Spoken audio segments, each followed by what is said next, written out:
Bien, bonjour. Alors c'est vrai que pour les portes ouvertes, on a beaucoup de monde qui est présent pour les premiers cycles de la classe prépa, un peu moins pour l'entrée en deuxième cycle.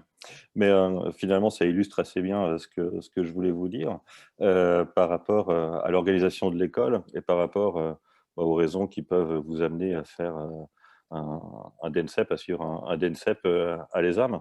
Alors, la mention du DENSEP, c'est un DENSEP option art, mention art.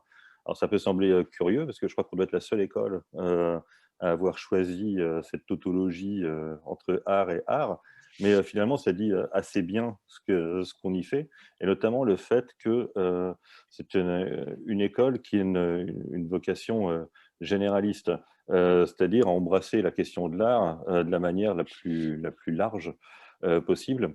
Et en fait, l'équipe pédagogique et les équipements de l'école permettent de répondre très, très largement à, à l'art aujourd'hui, euh, au projet de chaque étudiant aujourd'hui. Parce qu'une école d'art, finalement, ça repose sur trois grandes polarités qui sont bien sûr les enseignements théoriques, la culture générale, la philosophie, l'esthétique, la culture contemporaine, qui sont les apports techniques, et donc tous les ateliers de fabrication, et puis qui sont évidemment la création et notamment les nombreux entretiens avec les artistes. Alors, si vous voulez, dans cette école, il y a environ 400, excusez-moi, il y a environ 250 étudiants, et l'équipe pédagogique, enseignants et techniciens, ça représente 50 personnes.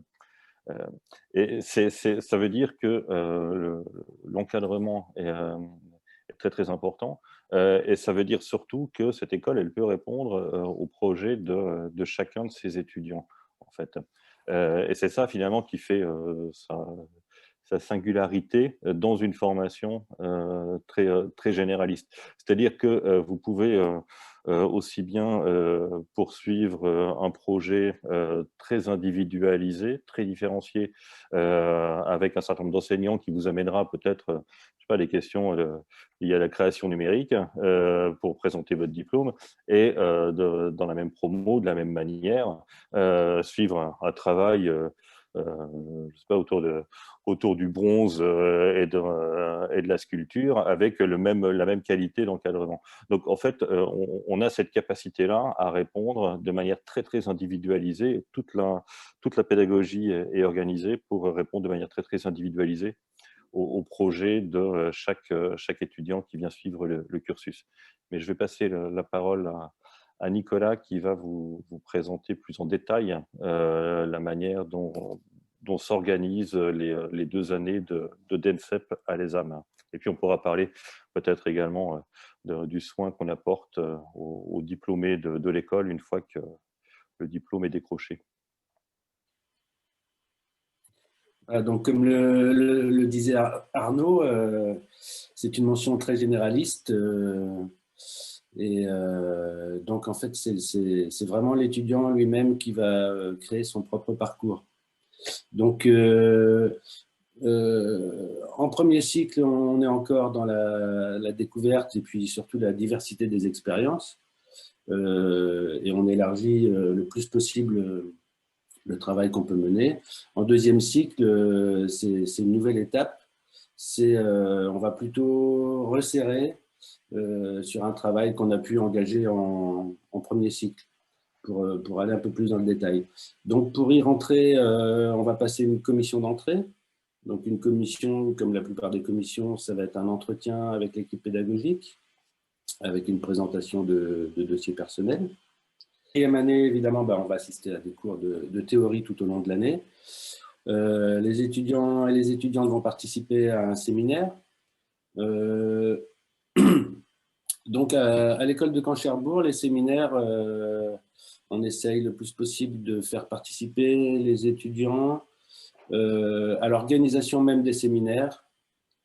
C'est-à-dire que, un séminaire, ça va être un travail de recherche de façon collective. Et c'est les enseignants et les étudiants qui vont ensemble organiser le séminaire et imaginer si, par exemple, on va organiser des colloques, inviter des artistes, organiser une exposition, se déplacer pour aller dans des lieux spécifiques en fonction des problématiques du séminaire, etc. Ensuite, donc toujours en 4e année, il va y avoir deux ateliers. Donc on a le workshop de rentrée, qui est un workshop interannée, où toute l'école participe en même temps pendant toute la semaine. Donc c'est quelque chose de, évidemment, de très vivant, puisque tous les étudiants, tous les enseignants sont présents dans l'école en workshop. Et puis il y aura un autre atelier au choix pendant le semestre. Ensuite, évidemment, puisqu'on est en 2e cycle, l'un des points les plus importants, c'est les entretiens avec l'équipe pédagogique. Donc, à la fois les entretiens individuels qui se font sur rendez-vous, et puis on organise régulièrement dans l'année des accrochages collectifs pour pouvoir échanger avec quelques enseignants devant le travail d'un étudiant. Et puis, évidemment, il y a aussi les accrochages qui vont servir d'évaluation en fin de semestre. Et donc, tout est vraiment axé autour du travail personnel de l'étudiant. On a encore des cours d'anglais pendant les 2 semestres de la 4e année. Et enfin, on va démarrer la rédaction du mémoire, qui doit se terminer, évidemment, pour le DNSEP. Ensuite, en 5e année, on va avoir un module qui s'appelle « Connaissance de l'exercice professionnel », qui est un module dans lequel les étudiants vont pouvoir rencontrer, par exemple, des anciens étudiants pour échanger sur leur parcours, des gens qui s'occupent d'institutions culturelles comme la DRAC, ou de lieux d'exposition comme les FRAC, les artothèques. Et puis, on va aussi inviter des gens qui vont pouvoir apporter des informations sur tout ce qui est un peu plus administratif, qui sera bien utile en sortant de l'école, sur les statuts d'artistes, etc., etc. Comment monter un collectif, monter une association, et pour pouvoir choisir un statut en fonction de son activité. Et puis, le 2e semestre de la 5e année va être consacré à la préparation du diplôme, tout simplement. Donc, il faudra bien en amont terminer le mémoire. Et puis, le 2e semestre, dans la grille de crédit, on a essentiellement le mémoire et le diplôme lui-même.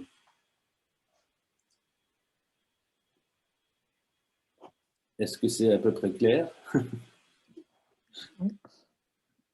Oui, oui. Merci. Alors peut-être on peut parler un petit peu Arnaud, de ce qu'on a mis en place depuis plusieurs années à l'école pour l'après-école.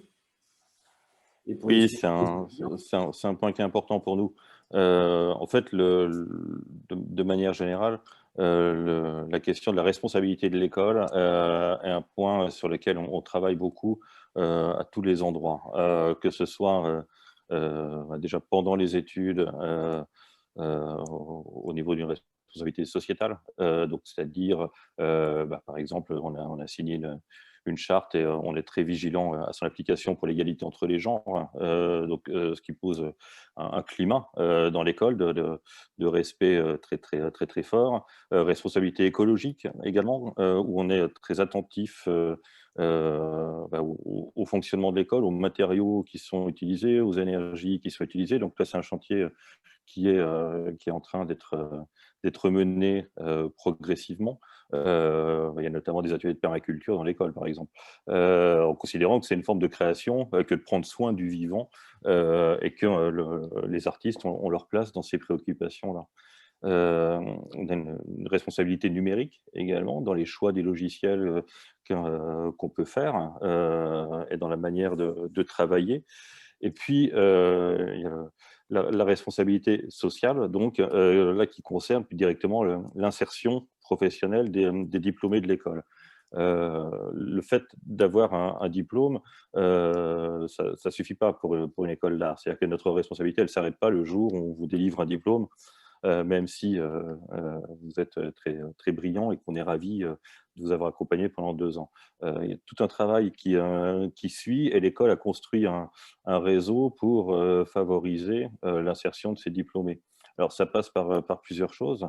Ça passe d'une part par des ateliers de travail, c'est-à-dire que on a des partenariats où on prend en charge des ateliers d'artistes à Caen ou à Paris.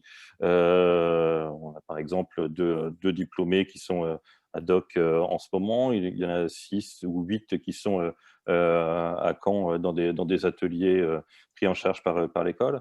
Des programmes de résidence d'artistes qu'on a pu construire là aussi au fil des années, donc avec l'Artothèque de Caen, avec Louviers, la ville de la Calderon, donc une autre résidence. Résidence, c'est-à-dire qu'à chaque fois, c'est pas seulement avoir une expo, c'est avoir une rémunération pour les artistes, c'est avoir la production pour produire des pièces. La professionnalisation, c'est cette attention-là qui est portée.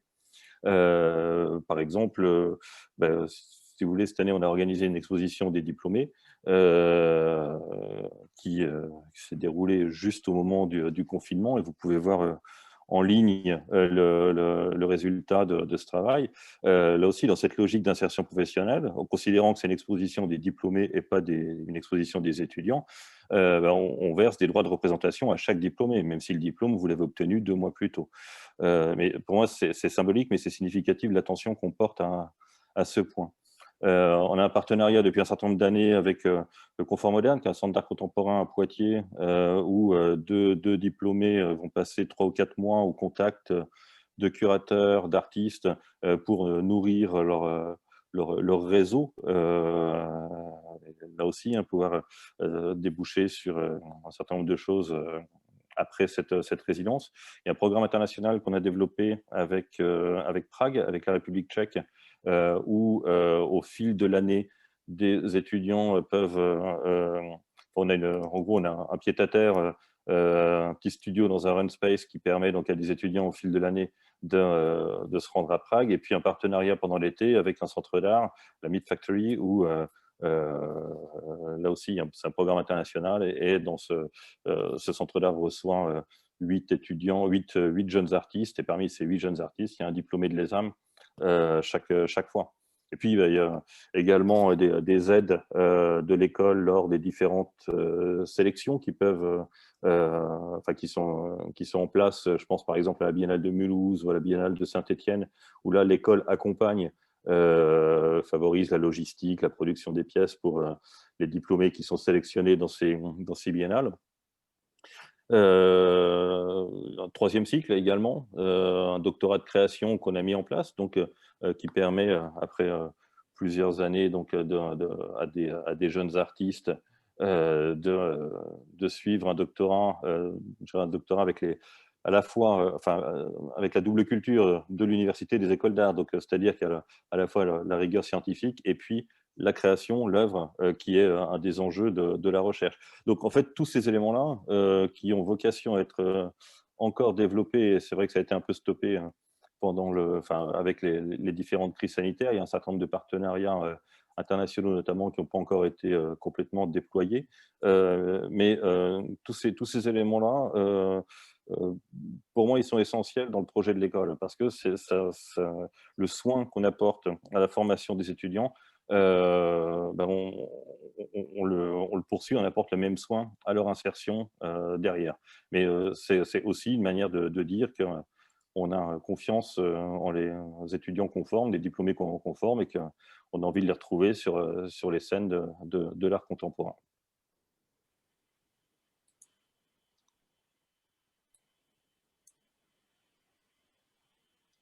Vous avez peut-être des questions?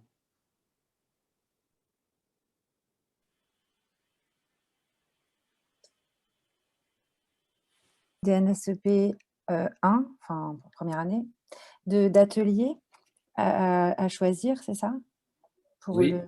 oui, et du coup, le choix se fait, au moment de la rentrée, enfin, c'est-à-dire que le workshop de rentrée permet de découvrir un peu ça ou c'est un peu à part? Enfin, j'ai un peu du mal à voir. Alors, le workshop de rentrée, ben, en fait, il y a une liste de workshops. Et ben, chaque étudiant va choisir dans lequel il va s'inscrire. Mmh. Voilà. Et puis le deuxième, l'autre atelier, c'est pareil. Alors le choix est un petit peu moindre puisque ça va être deux ou trois ateliers Mmh. et on va choisir voilà, en fonction de. Alors certains ateliers ou workshops peuvent euh, avoir un invité extérieur. Donc, assez souvent, on invite un artiste pour un workshop. Voilà, mais à chaque fois, il y a une inscription en début d'année ou en début de semestre, et puis on choisit le workshop qui nous intéresse le plus. D'accord. Là, sur les 2 dernières semaines, je crois qu'il y a une vingtaine de workshops qui ont été organisés, dont les 2 tiers avec un invité extérieur, et à chaque fois des groupes d'une dizaine d'étudiants qui ont pu participer à ces workshops. Ça s'est terminé hier. Ah chouette. OK, merci. Et peut-être une deuxième question, comment dire? Assez classique. Hem, à l'occasion de l'entretien pour l'entrée dans l'école, j'ai pas trouvé beaucoup d'infos. J'imagine que c'est forcément très personnel puisqu'on est sur un deuxième cycle et qu'on doit avoir engagé pas mal de recherches. Mais est-ce qu'il y a malgré tout un cadre, quel qu'il soit? Est-ce qu'on va devoir envoyer peut-être par mail, un book, numérique ou est-ce qu'on vient avec des originaux? Est-ce que tout ça est absolument laissé à notre appréciation? Voilà, c'est pour savoir un peu, en amont. Ben, dans l'idéal, c'est de venir avec un dossier de travaux personnels. Mmh. Donc, ben, en fonction du contexte, Ouais, bah, c'est pour ça, voilà, au numérique ou fur et à pas. mesure. Ouais. C'est pour ça que je dis dans l'idéal. Ouais, ouais, ouais. Euh, Évidemment, il y a des travaux qu'on ne peut pas toujours transporter parce que soit ils sont trop volumineux, etc. Donc, à ce moment-là, on amène toutes les traces qu'on peut, des photos, Mmh. des vidéos, etc. OK. En espérant que les entretiens soient en vrai, mais bon, OK. Très bien. C'est toujours mieux quand même. Ouais. Parce qu'évidemment, le but du jeu, c'est d'échanger et puis de pouvoir évaluer un projet à venir. Voilà. Mmh. Mmh. OK.